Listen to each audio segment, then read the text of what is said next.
है।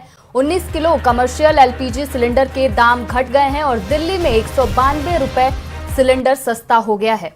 तो बड़ी खबर है, देखिए आज से कमर्शियल सिलेंडर की जो नई कीमतें हैं वो लागू। कमर्शियल एलपीजी सिलेंडर सस्ता हुआ है। एक बड़ी खबर इस वक्त आपको बता रहे हैं, 19 किलो कमर्शियल एलपीजी सिलेंडर के जो दाम है वो घट चुके हैं। दिल्ली में 192 रुपए सस्ता सिलेंडर हुआ है और आज से कमर्शियल सिलेंडर की जो नई कीमतें हैं वो भी लागू हो जाएंगी।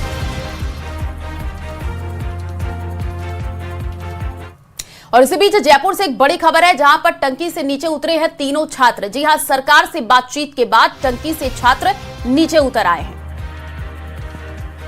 तो विरोध कर रहे छात्रों ने अनशन भी तोड़ा है। सरकार से 3 बातों पर सहमति बनने का दावा है। नेता प्रतिपक्ष टीकाराम जूली मौके पर मौजूद रहे और समझौते के बाद आंदोलनकारी छात्रों ने धरना खत्म कर दिया है। 10 सदस्य वाली डेलीगेशन से मुलाकात के बाद छात्र संघ चुनाव की बात रखेंगे। कल सीएम भजनलाल से छात्रों के डेलीगेशन की मुलाकात होगी और सहमति के बाद तीनों छात्र टंकी से नीचे उतर आए हैं। सरकार से बातचीत के बाद ये तीनों छात्र नीचे उतरे हैं और अनशन भी अपना तोड़ दिया है। तो सरकार से 3 बातों पर सहमति बनने का दावा किया जा रहा है, जहां पर नेता प्रतिपक्ष टीकाराम जूली भी मौके पर मौजूद रहे। उस दौरान की तस्वीरें आपको स्क्रीन पर दिखा रहे हैं, जब समझौता हुआ है और समझौते के बाद आंदोलनकारी छात्रों ने जो धरना है वो खत्म कर दिया है। 10 सदस्य डेलीगेशन से मुलाकात करके छात्र संघ चुनाव की जो बात है वो रखेंगे और जानकारी ये भी है कि कल सीएम भजनलाल से छात्रों के डेलीगेशन की एक मुलाकात भी होने जा रही है। मैं ये कहना चाहूंगा, इस सरकार को गुमराह नहीं करना चाहिए। जो चुनाव बंद हुए वो बंद नहीं हुए थे, पोस्टपोन्ड हुए थे हमारे समय में, क्योंकि आचार संहिता एकदम लग गई थी और 1-1.5 महीना ही उसमें बाकी था। ऐसी स्थिति के अंदर उस समय चुनाव नहीं हो सकते थे, ऐसी रिपोर्ट थी। उसके आधार पर चुनाव नहीं करा पाए। लेकिन चुनाव शुरू भी कांग्रेस ने किए थे, बीच में बंद हो गए, उसके बाद भी कांग्रेस ने इनको वापस शुरू किया। ये गवर्नमेंट सिर्फ और सिर्फ गुमराह कर रही है, छात्रों की आवाज को दबाया जा रहा है। आज राजस्थान की विधानसभा के अंदर दर्जनों एमएलए ऐसे हैं जो छात्र राजनीति से निकले हैं, यूनिवर्सिटी चुनाव लड़के निकले हैं। तो आज वो ज्यादा बात युवाओं की विधानसभा के अंदर रख सकते हैं। तो एक युवाओं को जो वहाँ पे अपनी बात रखने का मौका मिलता है, युवा जो छात्र हैं वो युवा राजनीति के अंदर आते हैं। छात्र राजनीति के अंदर भी जो बच्चों की आवाज है उसको मजबूती से रखते हैं। कॉलेज के अंदर, यूनिवर्सिटी के अंदर वो अपनी बात को मजबूती से रखते हैं। हालांकि हमने कल से कुछ नहीं खाया था, आज सुबह 11:30 बजे घोषणा करी है। हम संतुष्ट हैं, इसलिए हमने आमरण अनशन तोड़ा है और आगे जब जरूरत पड़ गई लड़ाई लड़ने की तो इसी से भी क्रांतिकारी तरीके से और मजबूती से लड़ाई लड़ेंगे।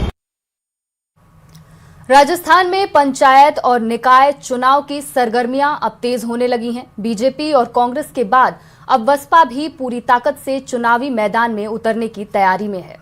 तो देखिए, एक तरफ बीजेपी संगठन के दम पर जीत का रोड मैप तैयार कर रही है, तो दूसरी ओर बसपा खुद को तीसरे मजबूत विकल्प के तौर पर पेश करने की कवायद में जुट गई है। यानी इस बार मुकाबला सिर्फ 2 दलों के बीच नहीं है, बल्कि कई मोर्चों पर सियासी लड़ाई देखने को मिल सकती है। देखिए ये रिपोर्ट।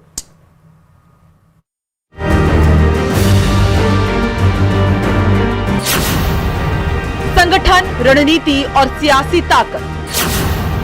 स्थानीय चुनाव में सियासी जंग बढ़ी। पंचायत निकाय चुनाव का रण।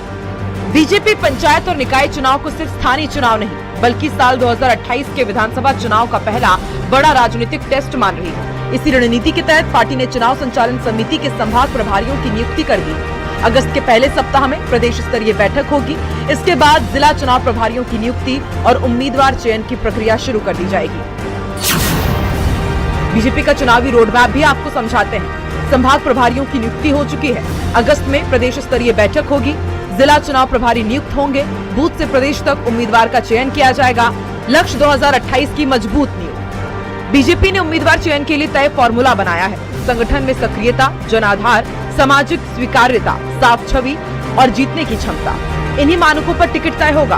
प्रदेश महामंत्री श्रवण सिंह बगड़ी का दावा है कि बीजेपी संगठन की ताकत के दम पर पंचायत और निकाय चुनाव में बड़ी जीत दर्ज करेगी। संभाग की जो चुनाव संचालन समिति बन चुकी है, हमारी घोषणा हो चुकी है, वो संचालन समिति सभी संभागों के अंदर जा भी रही है। पूरी तैयारियां किस प्रकार से हमें जिले के अंदर तैयारी करनी है, किस प्रकार से विधानसभाओं में तैयारी करनी है, वो संचालन समिति अपना काम करेगी और आने वाले समय में और भी जहां आवश्यकता होगी, चाहे प्रभारी के नाते हो, चाहे वार्डों में हो, चाहे पंचायत समिति में हो, चाहे जिले में हो, वो भी शीघ्र ही जो जिस प्रकार से चुनाव की घोषणा होगी उस प्रकार से जो प्रभारी लगाने वो भी हमारा शीर्ष नेतृत्व जो पार्टी है वो निश्चित रूप से लगाएगी। बाकी भारतीय जनता पार्टी की तरफ से, हमारी संगठन की तरफ से पूरी तैयारी है। उधर कांग्रेस भी कार्यशालाओं और संगठनात्मक बैठकों के जरिए चुनावी तैयारियों में जुट गई है। रूठे नेताओं की घर वापसी और सामाजिक समीकरण साधने की कोशिश भी तेज हो गई है। यानी दोनों बड़े दल अपने अपने संगठन को चुनावी मोड में ला चुके हैं, लेकिन अब इस मुकाबले में तीसरे मोर्चे की भी एंट्री हो रही है। बहुजन समाज पार्टी ने भी पंचायत और निकाय चुनाव में पूरी ताकत झोंकने का ऐलान कर दिया है। 23 अगस्त को जयपुर के बिरला सभागार में कार्यकर्ता महासम्मेलन होगा, जिसमें बसपा के राष्ट्र संयोजक आकाश आनंद कार्यकर्ताओं को चुनावी मंत्र देंगे। चुनाव की तैयारी में एक अच्छी बात है कि हम लोगों ने बिरला ऑडिटोरियम में हमारी पार्टी के जो नेशनल कोऑर्डिनेटर हैं आदरणीय आकाश आनंद जी, उनका एक कार्यकर्ता महासम्मेलन 23 अगस्त को जयपुर में रखा हुआ है और हमें भरोसा है कि उस कार्यक्रम का भी हमें फ़ायदा मिलेगा। तो बहुजन समाज पार्टी पूरी मजबूती के साथ पंचायत और निकाय का चुनाव लड़ेगी और अच्छा रिजल्ट लेके आएगी। इधर बीजेपी संगठन के दम पर चुनावी बढ़त की रणनीति बना रही है। कांग्रेस अपने पुराने जनाधार को मजबूत करने में जुटी है और अब बसपा भी तीसरी ताकत बनने का दावा कर रही है। यानी पंचायत और निकाय चुनाव भले ही स्थानीय हो, लेकिन इनका असर प्रदेश की बड़ी राजनीति पर साफ दिखाई देगा, क्योंकि साल 2026 का ये चुनाव साल 2028 के विधानसभा चुनाव की पहली सियासी तस्वीर भी तय करेगा। जयपुर से सुधीर शर्मा की रिपोर्ट, न्यूज़ 18 के लिए।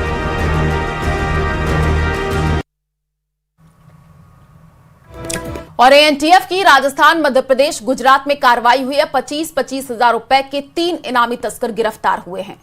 ऑपरेशन एम कैट बुआ के तहत तस्कर राहुल सिंह को गिरफ्तार किया गया है। वहीं भीलवाड़ा पुलिस ने 25,000 रुपए का इनाम घोषित कर रखा था। 1 महीने से फरार चल रहा था और राहुल को सवाई माधोपुर से गिरफ्तार किया गया है। तो बड़ी खबर है, ऑपरेशन सौम्यकूल के तहत तस्कर सोहल खान गिरफ्तार हुआ है। फलौदी पुलिस ने घोषित किया था 25,000 रुपए का इनाम। 2 साल से फरार आरोपी सोहल खान को इंदौर से दबोचा गया है। ऑपरेशन गुंज संठार के तहत तस्कर ठाकर रमनलाल गिरफ्तार हुआ है। वहीं दौसा पुलिस ने इस पर 25,000 रुपए का इनाम घोषित कर रखा था और 1 साल से आरोपी रमनलाल गुजरात के पाटन से गिरफ्तार हुआ है। 1 साल से फरार चल रहा था। एएनटीएफ के आईजी विकास कुमार ने ये पूरी जानकारी दी है। तो बड़ी खबर इस वक्त आपको जयपुर से बता रहे हैं, जहां पर एएनटीएफ की राजस्थान, मध्य प्रदेश, गुजरात में एक बड़ी कार्रवाई देखने को मिली है। 25-25 हजार रुपए के जो 3 इनामी तस्कर हैं उनकी गिरफ्तारी की जानकारी है। भीलवाड़ा पुलिस ने इन पर 25,000 रुपए का जो इनाम है वो भी घोषित कर रखा था और 1 महीने से ये फरार बताए जा रहे हैं। राहुल सवाई माधोपुर से गिरफ्तार हुआ है। ऑपरेशन सौम्यकूल के तहत तस्कर सोहल खान भी गिरफ्तार हुआ है। राज्यों राजस्थान, मध्य प्रदेश और गुजरात में एएनटीएफ ने 3 लगातार धमाके करके 75,000 रुपए के इनामी 3 बड़े तस्करों को दबोचने में एक साथ सफलता अर्जित की है।